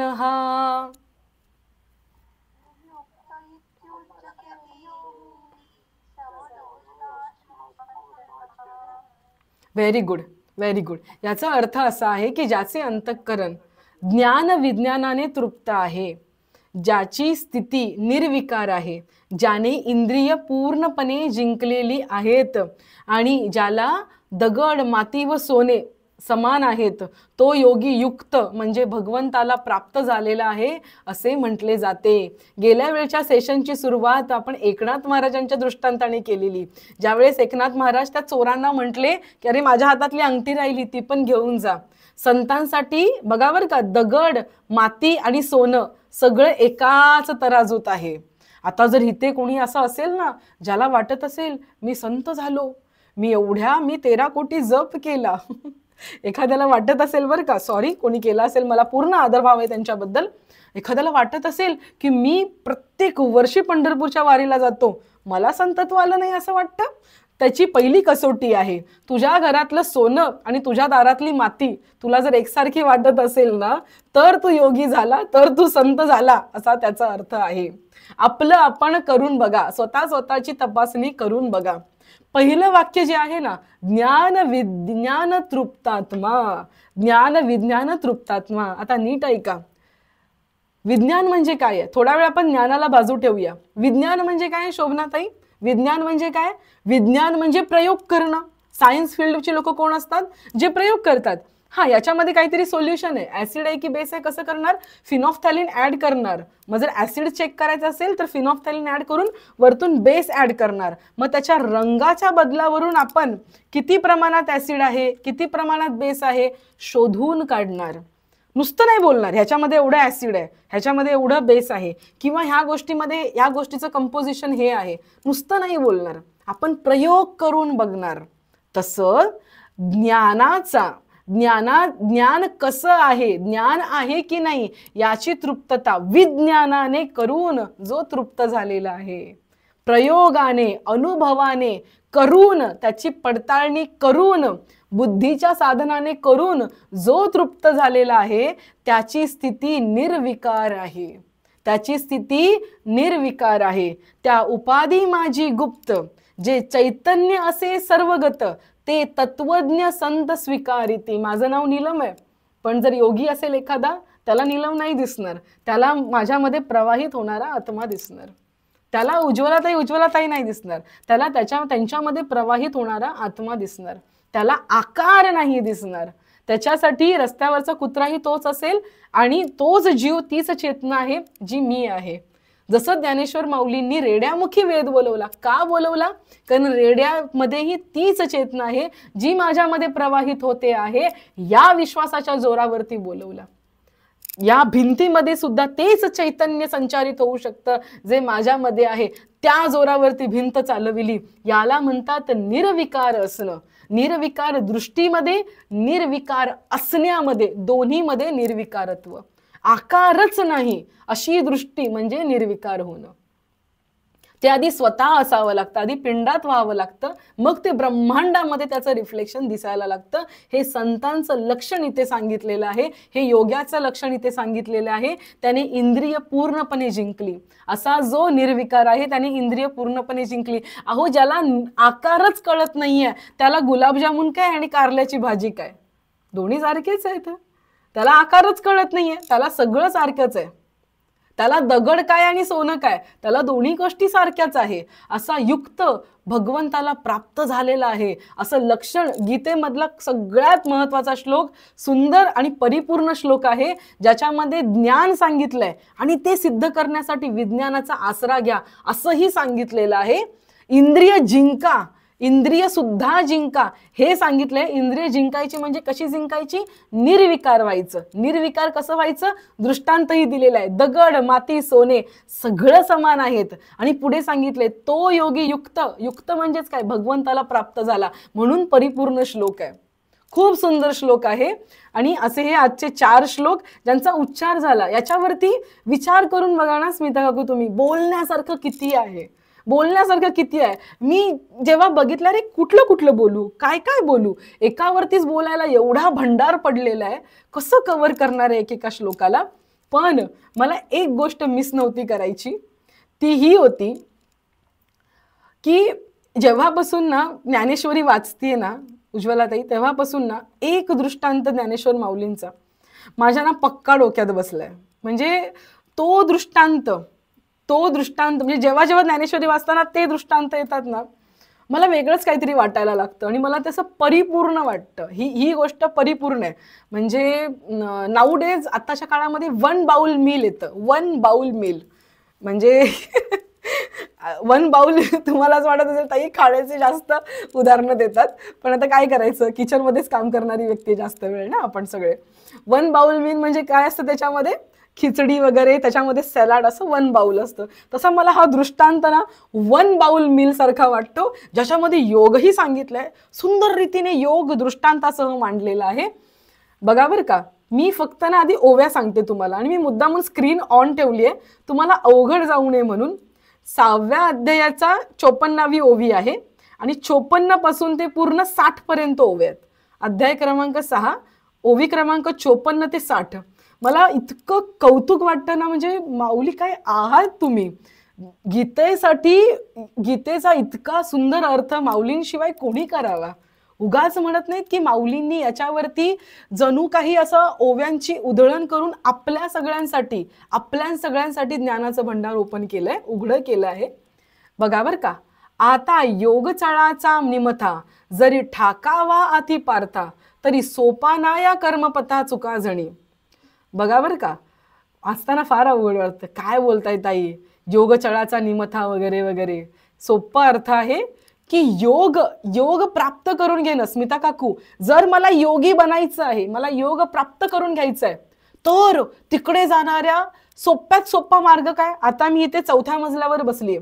जर मी खालून बघितलं असतं, बाहेर भिंती जर बघितल्या असत्या, कुठलीही बिल्डिंग जर तुम्ही 4थ्या मजल्यावर राहताय, खालून मला वर चढायचंय, बाहेरून भिंती बघितल्या, ओ माय गॉड, मी वर कसा चढू, मी रशी टाकू का खाली, मग रशीवरून चढू का हार्नेस लावून, मी कसं चढू वरती. ज्ञानेश्वर माऊली म्हणतात, डोंट वरी, आतल्या बाजूला ये, पायऱ्यांवरून चढ. पायऱ्यांवरून चढ, कशाला बाहेरून भिंतीवरून चढतो. तसं जर तुम्हाला योगाच्या पर्वताचं शिखर जसं आहे तसं योग हासिल करणं आहे, तुम्हाला तो योग प्राप्त करून घ्यायचा आहे ना, घाबरू नका. कर्मरूपी पायऱ्या आहेत, त्या पायऱ्यांवरून चढा. मग कर्म म्हणजे काय, एवढं मोठं काय कर्म असतं. बाळा, सकाळी उठल्यावरती अंघोळ करण्यापासून ते संध्याकाळी असं पांघरून अंगावर ओढेपर्यंत जे जे करतो ना हाताने, ते सगळं कर्म आहे. हाताने, मनाने, पायाने जे जे करतो ना आपण, बुद्धीने, ते सगळं कर्म आहे. या सगळ्या गोष्टींच्या पायऱ्या करत आपल्याला योगापर्यंत पोहोचायचंय. या अध्यायाचा आत्मा आहे हे, या ओव्या. या अध्यायाचा आत्मा आहेत या ओव्या. आणि आजच्या श्लोकांवरच्या या ओव्या नाही आहेत, गेल्या वेळच्या श्लोकांवरच्या तरी सुद्धा मी घेतलेत, कारण या जर मिस केल्या ना तर ज्ञानेश्वर माऊलींचा खूप मोठा दृष्टांत आपण मिस करू. येणे यमनियमांचे नि तळवटे. आता मी जरा सुरात बोलते. येणे यमनियमांचे नि तळवटे, रिगे आसनाची ये पाऊल वाटे, ई प्राणायामाचे नि अडकंठे, वरवता गा मग प्रत्याहाराचा अर्थाडा, जो बुद्धीची याही पाया निसरडता, जेत हटिये सांडिती होडा, कडे लग तरी अभ्यासेचे नि बळे, प्रत्याहारी निरळे, नखी लागेल ढाळे ढाळे, वैराग्याची ऐसा पवनाचे नि पठारे, येता धारणेचे नि पैसारे, क्रमी ध्यानाचे चवरे, सापडे तव मग तया मार्गाची धावे, पुरेल प्रवृत्तीची हाव, जेथ साध्या साधन खेव, समरसे होय, जेथ पुढील पैसू पारुके, मागील स्मरावे ते ठाके, ऐसिये सरिसे भूमिके, समाधी राहे. अत्यंत अवघड वाटलं असेल माझ्या प्रिय मित्रांनो, श्रोत्यांनो. बघा, पुढची पीपीटी मी हे सगळं एका पीपीटी इमेज रूपामध्ये सगळं टाकलेलं आहे. जमत असेल तर स्क्रीनशॉट घ्या, नंतर मी याचे स्क्रीनशॉट परत ग्रुपवर पण शेअर करीन. ऐका बरं, सोपं आहे. ज्ञानेश्वर माऊलींनी काय सांगितलं, जर तुला योग रूपाने पुढे जायचंय, योगाच्या पर्वतावर जायचंय, तर तुला सोपा मार्ग सांगतो मी. काय सोपा मार्ग आहे, कर्माच्या पायऱ्यांवरून चढ. कर्माच्या पायऱ्यांवरून चढ. काही तू हिमालयात जाऊ नकोस, काही सज्जनगडावर राहायला जाऊ नकोस, काही तू कीर्तनकार बनून रोज गावोगावी हिंडू नकोस, काही सारखं ते आळंदीच्या म्हणजे वाऱ्यांना जातात त्यांचा सन्मानच आहे बरं का, दर महिन्याच्या वारीला जाऊ नकोस, काही करू नकोस. तू रोजच कर्म कर आणि त्यांच्याच पायऱ्या बनव योगी बनण्यासाठी, संन्यासी बनण्यासाठी. कशा करायच्या आहेत त्या पायऱ्या, बघा बरं, इथे लिहिलेलं आहे. इथे एक पर्वत काढलेला आहे. सिम्बॉलिझम ज्ञानेश्वर माऊलींनी इमॅजिन केलेलं आहे. मी नाही बरं का, हे माझं नाहीये बरं का, ज्ञानेश्वर माऊलींनी इमॅजिन केलंय. ते फक्त पिक्चर रूपाने काढण्याचा प्रयत्न केलाय. योगरूपी पायऱ्या, ह्या ज्या पायऱ्या आहेत ना, हा पर्वत, त्याच्यावरती पांढऱ्या पांढऱ्या रेषा, योगरूपी पायऱ्या. मग योग म्हणजे काय, अष्टांग योग. अष्टांग योग, अष्टांग योग म्हणजे काय, योगाची 8 अंग. कुठली कुठली अंग, यम, नियम, आसन, प्राणायाम, प्रत्याहार, ध्यान, धारणा आणि समाधी. ही अष्टांग योग. बघा, म्हणून बाण काढलाय, बाणावरती ही अष्टांग योगाची सर्व नावं लिहिलेली आहेत. मग याच्यामध्ये सुद्धा ज्ञानेश्वर माऊली वर्णन करतात कसं कसं जाता येईल. बघा, पुढे मी लिहिलेलं आहे. या पीपीटी मध्ये असं इमॅजिन करा, हिते दाखवताना पर्वत एकदम सिंपल दाखवलाय. लहान मुलांना कसं वाटतं, लहान मुलांचं कार्टून उज्ज्वलाताई कसं असतं, त्याच्यामध्ये असं मायन्युटिंग नसतं ना, असं मायन्युटिंग. आता जर तुम्ही नरसिंहा पिक्चर बघितला असेल, मूवी बघितला असेल, तर कसं मायन्युटिंग केलंय ना, प्रॉपर नरसिंहाची आयाळ वगैरे प्रॉपर दाखवलेत. पण मोगली कार्टून मध्ये कसं दाखवलंय हो, काही नाही, असाच नरसिंह 4-5 लाईनी काढून असाच सिंह दाखवलेला आहे. लहान मुलांना आधी शिखर असं दिसतं, पण जेव्हा चालायला जातो ना, दुरून डोंगर साजरे, जवळ गेल्यावरती कसा दिसतो, असा दिसतो. म्हणजे थोडं जवळ गेलोय अजून, पायथ्याला उभे आहोत. पायथ्याला काय आहे, त्या पर्वताच्या पायथ्याला अष्टांग योगाचीच 8 अंग आहेत. त्याला ज्ञानेश्वर माऊलींनी डिस्ट्रीब्यूट केलंय. इतकं इंटलेक्च्युअल काम कोण करतं, आईच करू शकते हो. ते बदाम असं भिजवून, मग ते मिक्सरमध्ये असं किंवा असं पाटा वरवंट्यावरती असं पिसून, मग ते दुधामध्ये घालून, मग पोराला चाटवायचं काम फक्त आईच करू शकते. ज्ञानेश्वर माऊलींनी दृष्टांत घेतलाय पर्वताचा. त्याचा पायथा काय आहे, पायथा सुरुवात कुठून होते, नियमरूपी पायथा, नियमरूपी पायथा. त्याच्यानंतर पायवाट सुरू होते. कुठली पायवाट, आसनरूपी पायवाट. आधी आम्ही नियम केला, रोज देवपूजा करायची, रोज ज्ञानेश्वरीच्या 5 ओव्या वाचायच्या, हा आमचा नियम आहे. त्याच्यानंतर रोज आम्ही बसून वाचतो, मग आता हळूहळू चांगलं वाटायला लागतं. हा मी गीता सेशन ऐकतो, आम्ही कीर्तन ऐकतो, प्रवचन ऐकतो, जरा बसताना कसं आसन घालून बसलं पाहिजे. मांडी आधी आम्हाला कसं पण बसायची सवय होती हो, पण नाही, आता मी प्रयत्न करते ना ताई, 2 पायांनी व्यवस्थित मांडी घालते. आता ताई मी पुढे गेली, आता मी अर्ध पद्मासन घालते. आता ताई मी अजून पुढे गेलो, आता मी पद्मासन घालतो. आसनरूपी पायवाट. याच्यामध्ये खूप आसने येतात बरं का, साधू संन्यासींची आसनं येतात, मूलबंध लावणं वगैरे, फार पुढच्या गोष्टी आहेत. आपण डीप मध्ये न जाता अर्थ समजून घ्या. नियमरूपी पायथा, पायथा काय, नियमरूपी पायथा, आसनरूपी पायवाट. आणि पुढे गेल्यानंतर कडे लागतात. कडे म्हणजे कसे, डोंगर दऱ्यांचे कडे असतात ना, तसे कडे लागतात.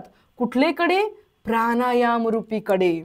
कडा जरा अवघड असतो ना चालायला, लक्ष देऊन करावा लागतो.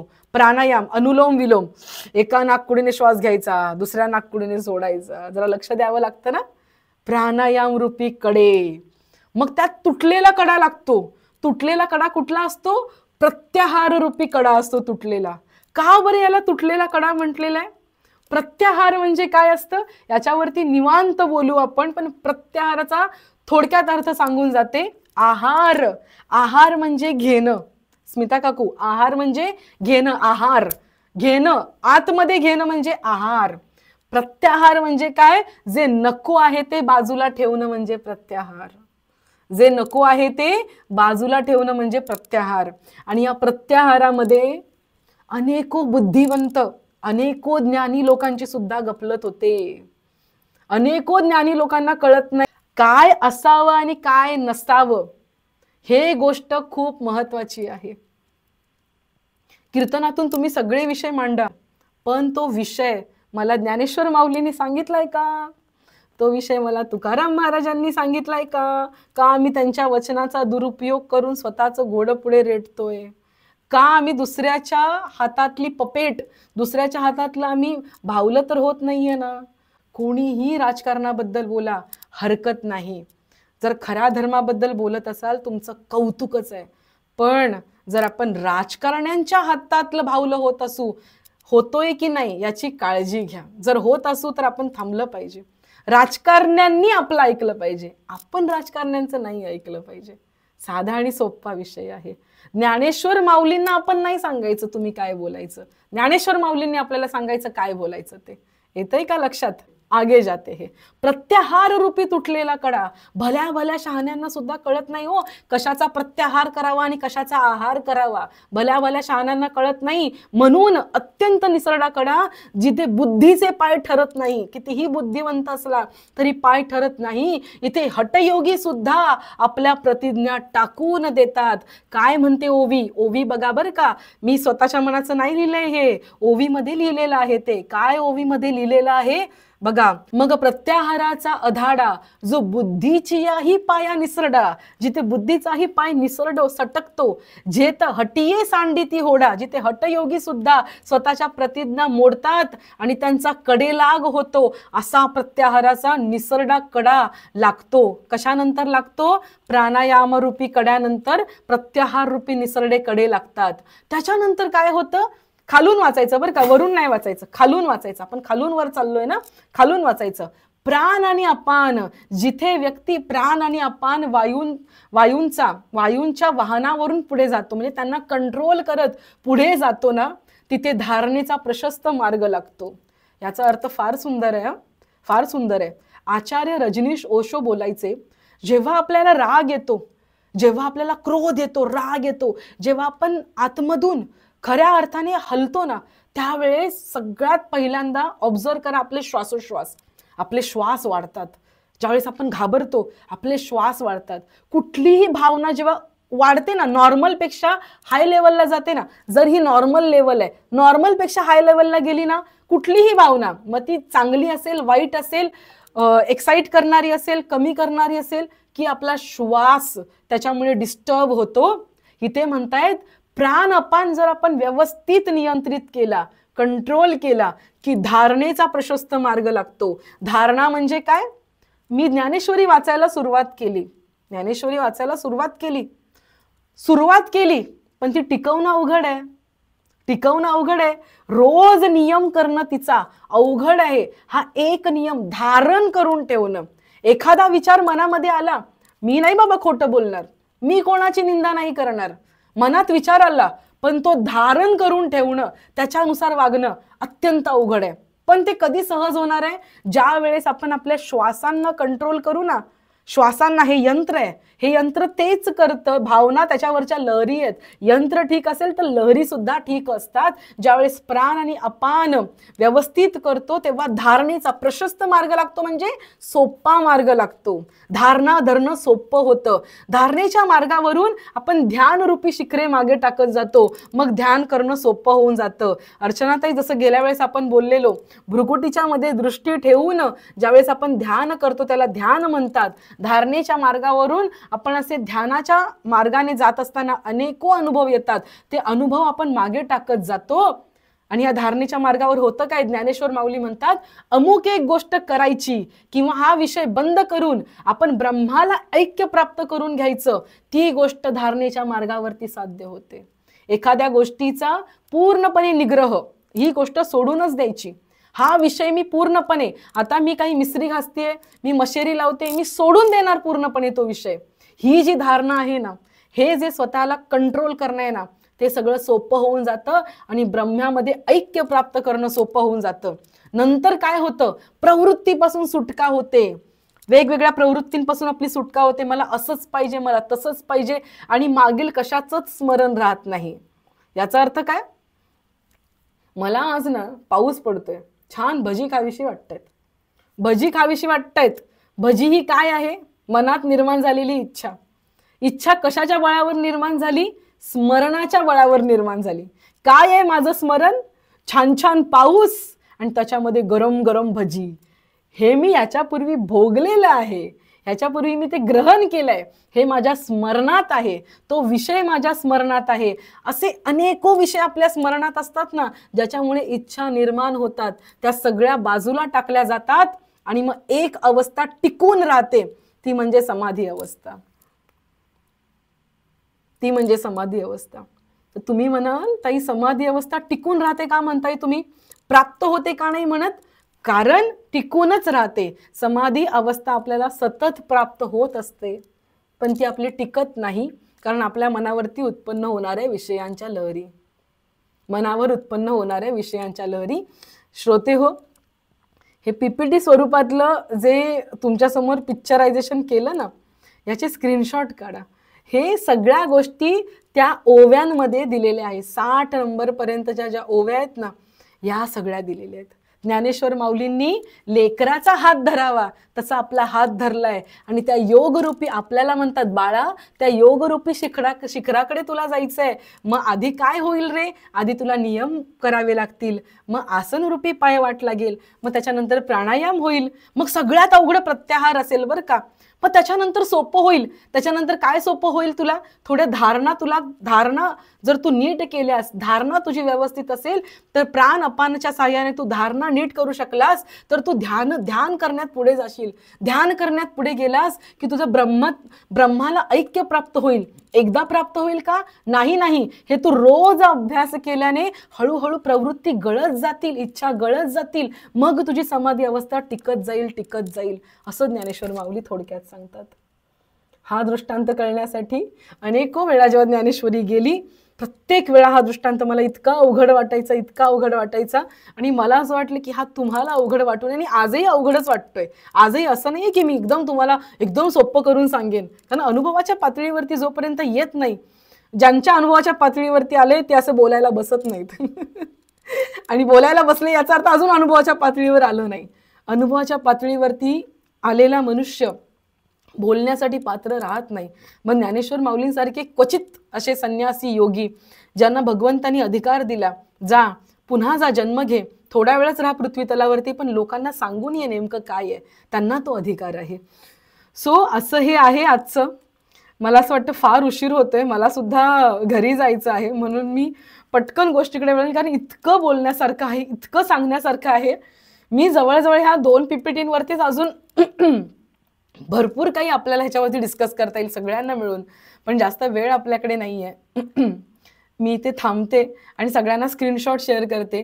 थोडंसं अवघड झालं बरं का, थोडंसं अवघड झालं असेल. जे ते अष्टांग योग म्हणल्यावरती, अहो जर कोणी म्हणलं उद्या उपवास आहे म्हणल्यावरती आजच आपण एखादी चपाती एक्स्ट्रा खाऊन घेतो असे आपण त्यांना अष्टांग योग ऐकल्यानंतर थोडी भीती वाटणं साहजिकच आहे, वाटू शकते भीती, पण एवढा अवघड नाहीये बरं का, एवढा अवघड नाहीये. जर आपल्याला कळतं ना खिचडीमध्ये मिरची किती घालायची, त्याला एवढा अवघड नाहीये. किती बटाटा घालायचं कळतं ना खिचडीमध्ये, त्याला एवढा अवघड नाहीये. असो, दृष्टांत द्यायला गेलं तर खूप दृष्टांत होतील. मी आजच्या पटकन गोष्टीकडे येते, कारण घरी जायचंय. आजची गोष्ट फार सुंदर आहे. काही लोक नवीन जॉईन झालेत, त्यांना मी अशी रिक्वेस्ट करेन की आजचं सेशन बघून पळून जाऊ नका. अरे बापरे, हे योगबिग करतात की काय, अगं बाई बाई बाई बाई, हे आसन बेसन करतात की काय, अगं बाई ध्यान धारणा. धन्यवाद धन्यवाद ताई. तरी सुद्धा जे काही आहे, जे काही ते माऊलींचे आहे, फोडिले भंडार धन्याचा हा माल, मी तव हमाल भारवाही, दुसरं काही नाही याच्यामध्ये. आजच्या गोष्टीकडे आपण वळूया, कोणीही घाबरू नका. आपण ह्या पायऱ्या सुद्धा समजून घेत पुढे जाणार आहे. अजून चांगल्या पद्धतीने मी पिक्टोरियल रिप्रेझेंटेशन देण्याचा प्रयत्न करीन, किंवा माऊलींनी माझ्याकडून तो करून घ्यावा. आजच्या गोष्टीमध्ये फार सुंदर गोष्ट आहे बरं का स्मिता काकू, इतकी जबरदस्त गोष्ट आहे ना, सगळ्यांनी आपल्या आयुष्यामध्ये अनुभव घ्यावा अशी गोष्ट आहे.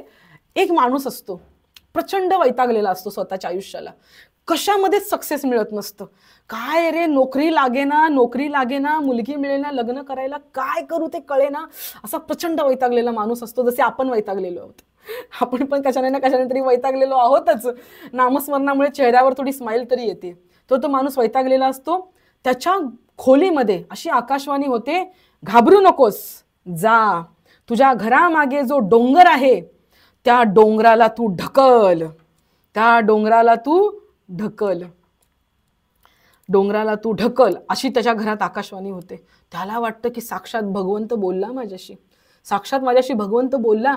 त्याला असं वाटतं देवाज्ञा झाली आता मला, की मी असं देवाने आज्ञा दिली की मी डोंगर ढकलावा. म्हणून तो दुसऱ्या दिवसापासून कामाला लागतो. सकाळी उठला, नाश्ता केला की मागच्या डोंगराजवळ जायचा आणि 2 हाताने असा डोंगर ढकलायचा, खूप जोर द्यायचा आणि डोंगर ढकलायचा प्रयत्न करायचा.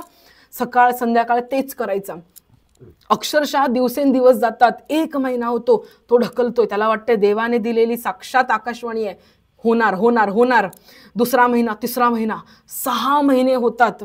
6 महिने होतात, डोंगर ढकलत असतो. शेवटी वैतागतो आणि रूम मध्ये 6 महिन्याच्या शेवटच्या दिवशी बसतो आणि देवाला म्हणतो, आज 6 महिने झाले, तू म्हणलास डोंगर ढकल, होत काहीच नाहीये. आपल्यालाही असं वाटतं ना की मला हे करायचंय, होत काहीच नाही. रोज ध्यानाला बसते पण डोक्यातले विचार काही थांबत नाही. डोंबल सारखी जाऊबाई डोक्यात येते, सारखं रोजचं जेवण डोक्यात येतं, पोराचे कमी मार्क डोक्यात येतात, पोरे एवढी मस्ती करतात, ती सूनबाई अशी करते, सारखं डोक्यात येतं. काय ध्यान लागणार आहे माझं, किती प्रयत्न करू देवा मी, अरे देवा किती प्रयत्न करू, नोकरी चांगली लागतच नाही मला वर्क फ्रॉम होम पाहिजे, मी काय करू सांग देवा. असं फर्स्ट्रेट झाला माणूस, असा फर्स्ट्रेट झाला. पुढची आकाशवाणी होते की जा बाथरूम मध्ये जा.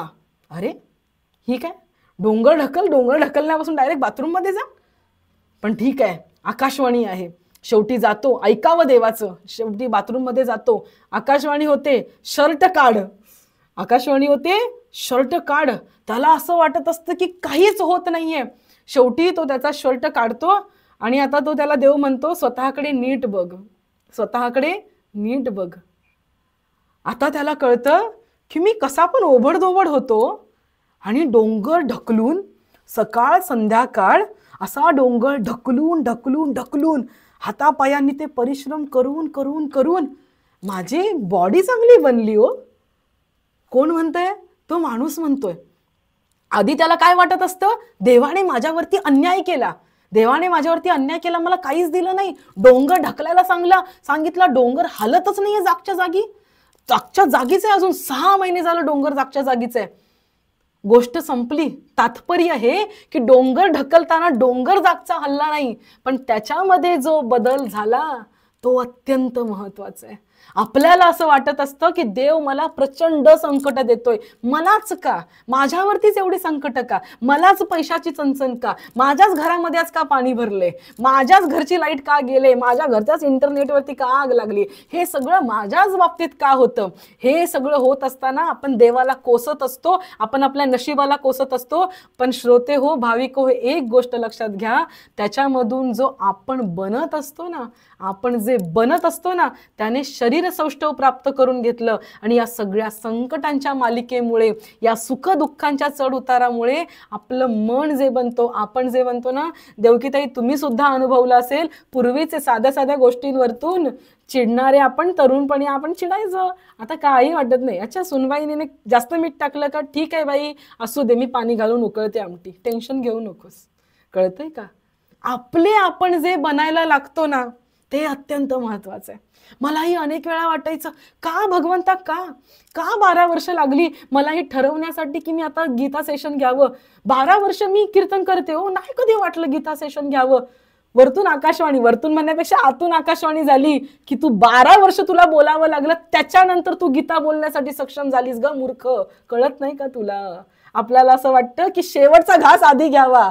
आधीचे घास खावे लागतात बाळा, ते पचवण्याची क्षमता यावी लागते, मग शेवटचा घास भगवंत ताटात ठेवतो. तो माय आहे, तू लेकरू आहेस, हे कधी शक्य आहे हे समजणं.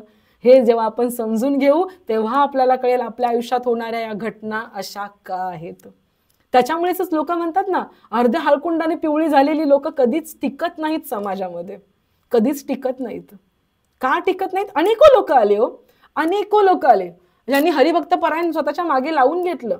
मी सुद्धा देवाला प्रार्थना करे, बाबा देवा मरेपर्यंत टिकव रे बाबा, पुढच्या जन्मी पण मला हेच करायचंय. टिकव म्हणजे झालं बाबा. का नाही टिकत? कारण ते हँडल करायला आपण कपेबल नसतो. एखाद्या व्यक्तीला असंच मॅनेजर, एखाद्याला वाटतं की मला येऊन इथे कंपनीमध्ये 6 वर्ष झाली, मला मॅनेजर बनवावं, पण मॅनेजर बनण्यासाठी बाबा 10 वर्षाचा अनुभव लागतो. का लिहिलंय तसं? ते केल्यानंतर तू कपेबल होतोस. एक रील व्हायरल झाली, एका रीलला 10 मिलियन व्ह्यू आले म्हणजे तू स्टार झालास का? मग तुझा पिक्चर आदळतो, तुझा पिक्चर चालत नाही का? नाही, तुला वाटतं मी रील स्टार झालो की तू पिक्चरमध्ये पण सक्सेसफुल होणार का? नाही नाही. भगवंत तेच सांगू इच्छितोय की तुझ्यामध्ये जो बदल होतोय त्याच्यामुळे तू तयार होतोय परिस्थितीला सामोरं जाण्यासाठी. आता वाटत असेल मला भगवंत का नाही दिसत आहे, का नाही दिसत आहे?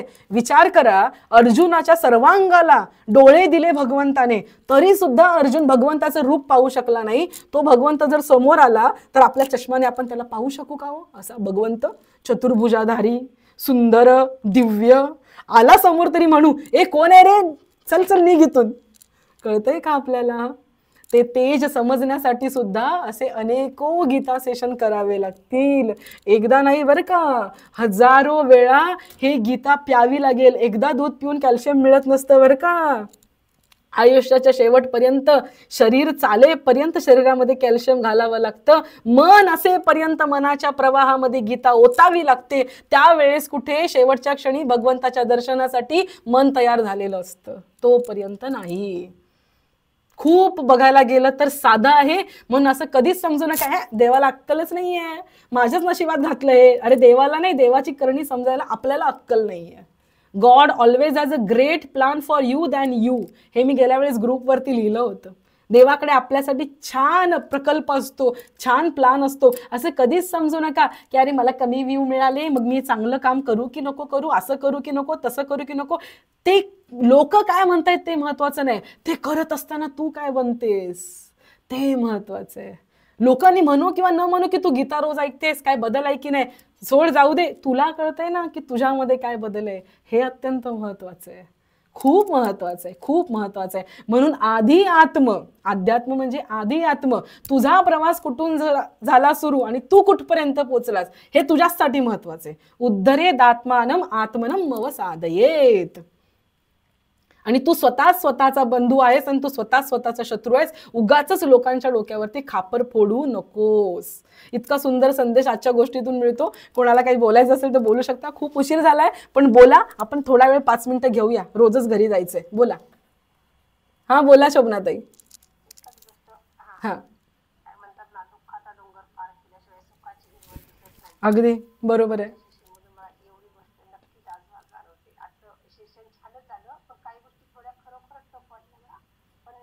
काही गोष्टी अवघड आहेत. हा बरोबर.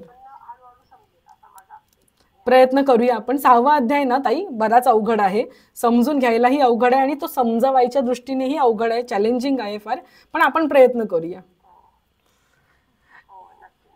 येस. अजून कोणाला काही बोलायचंय?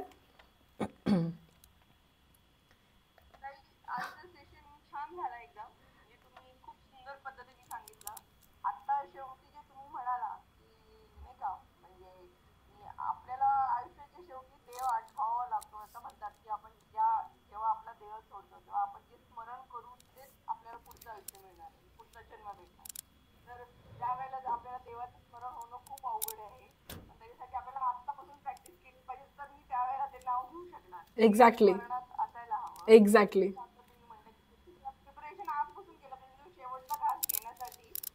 बरोबर बरोबर आहे. अगदी अगदी खरं आहे, खरं आहे. लहान मुलाच्या तोंडामध्ये दात भगवंत डायरेक्ट देत नाही ना, आधी दुधाचे देतो, मग चांगले आल्यावरती आपण हाडं चघळायला लागतो, ही गोष्ट वेगळी आहे.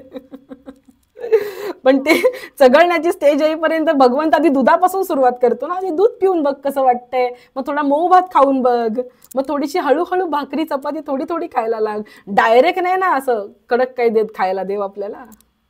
खूप सुंदर आहे सगळं. बघायला गेलं तर सगळीकडे दृष्टांतच भरलेले आहेत.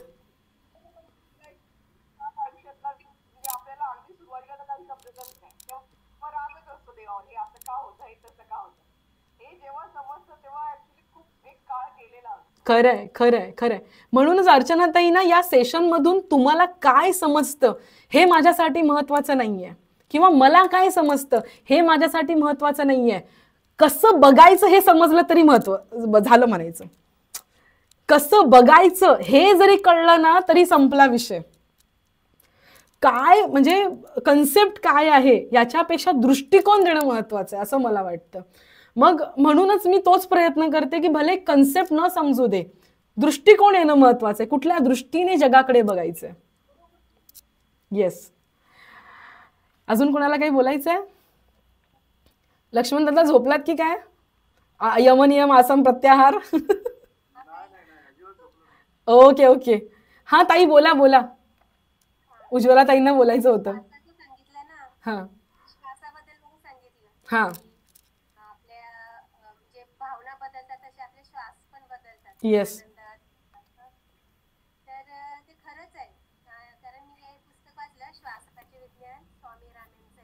हा हा.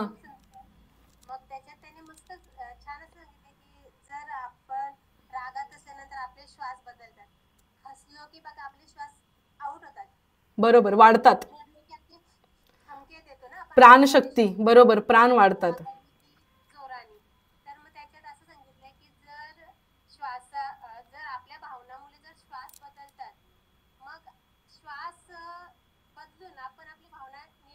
कंट्रोल करू शकतो. एक्झॅक्टली, वाईस अँड वर्सा. मी तुम्हाला एक सांगू का उज्ज्वला ताई, आता पुस्तक तुम्ही वाचलत ना, त्या पुस्तकातलं सगळ्यात बेस्ट थॉट असे 2 किंवा 3 सगळ्यात बेस्ट, त्याचा फोटो काढा, क्रॉप करा, तो क्रॉप करा आणि तेवढीच 3-4 वाक्य ना आम्हाला ग्रुपवर शेअर करा. हा म्हणजे तुम्हाला आवडलेला सगळ्यात छान थॉट कुठला ते ग्रुपवर शेअर करा. आम्हाला सगळ्यांना वाचायला आवडेल. ह्या निमित्ताने ना आपण सगळेजण चांगलं चांगलं काही वाचतोय ना ते आपण शेअर करूया. The best one. हां, धन्यवाद पल्लवीताई. पल्लवीताईंचं आज नावच नाही घेतलं, मला दिसल्याच नाही आहेत त्या. ओके ताई, रामकृष्ण हरी. ठीक आहे. बरं लक्ष्मण दादा, मी मस्करी केली बरं, जास्त सिरियसली घेऊ नका. हां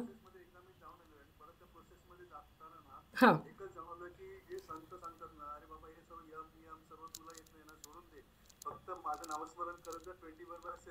एक्झॅक्टली एक्झॅक्टली. जे मला बोलायचं होतं ते तुम्ही बोललात दादा.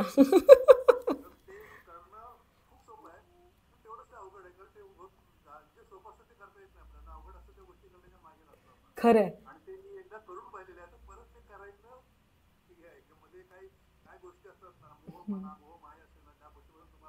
देव परीक्षा घेतो, भगवंत परीक्षा घेतो.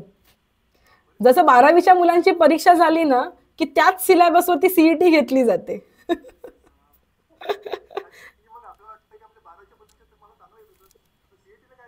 नाही, सीईटीला अवघड प्रश्न असतात सेम सिलेबसचे, लक्षात घ्या.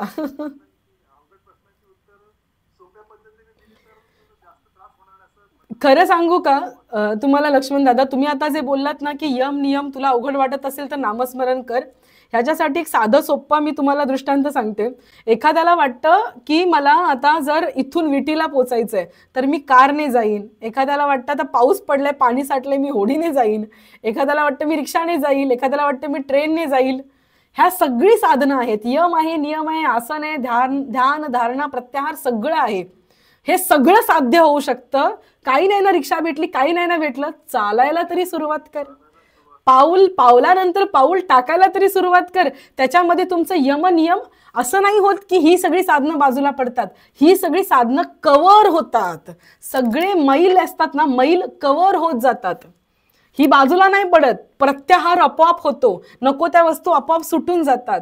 हव्या त्या वस्तूच आपण बघायला लागतो. सगळ्या गोष्टी होतात.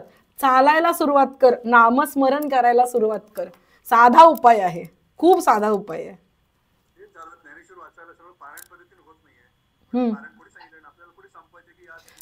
अजिबात घाई करू नका, आरामात वाचा.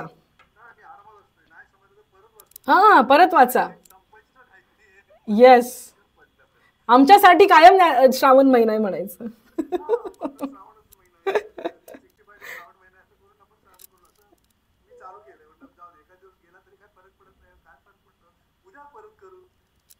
बरोबर आहे, बरोबर आहे दादा. तुम्हाला खूप खूप शुभेच्छा. तुमचा संकल्प नक्की पूर्ण होईल. आणि कोणाला काही बोलायचंय अजून? हा स्मिता काकू, बोलायचंय काही?